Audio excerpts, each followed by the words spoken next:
तुम्हाला यशस्वी व्हायचं आहे? मग मोठे बदल करण्याची गरज नाही. यशस्वी लोक रोजच्या आयुष्यात काही छोट्या सवयी पाळतात आणि आज आपण अशाच 5 सवयी पाहणार आहोत. पहिली सवय. पहिली सवय म्हणजे दिवसाचं नियोजन. सकाळी उठल्यावर आज काय करायचं आहे हे ठरवा.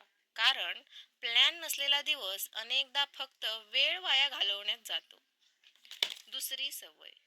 दुसरी सवय म्हणजे रोज काहीतरी नवीन शिकणं. फक्त 15 मिनिटं एखादं पुस्तक वाचा, नवीन स्किल शिका किंवा काही युजफुल माहिती मिळवा. छोटे लर्निंग रोज केलं तर त्याचा मोठा फायदा होतो. तिसरी सवय. तिसरी सवय म्हणजे मोबाईल आणि सोशल मीडिया वरचा वेळ कंट्रोल करणं. मोबाईल तुमचा वापर करतोय की तुम्ही मोबाईलचा?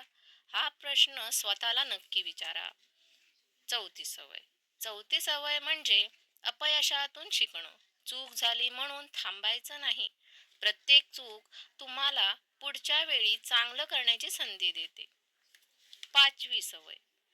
पाचवी आणि शेवटची सर्वात महत्वाची सवय सातत्य. तुम्ही एका दिवसात किती केलं यापेक्षा तुम्ही किती दिवस सतत प्रयत्न केले हे जास्त महत्वाचं आहे. लक्षात ठेवा, यश एका मोठ्या निर्णयामुळे मिळत नाही. रोज घेतलेल्या छोट्या आणि योग्य निर्णयामधूनच यश तयार होतं. आजपासूनच या 5 पैकी एक सवय सुरू करा आणि हा व्हिडिओ आवडला असेल तर सबस्क्राईब करायला विसरू नका.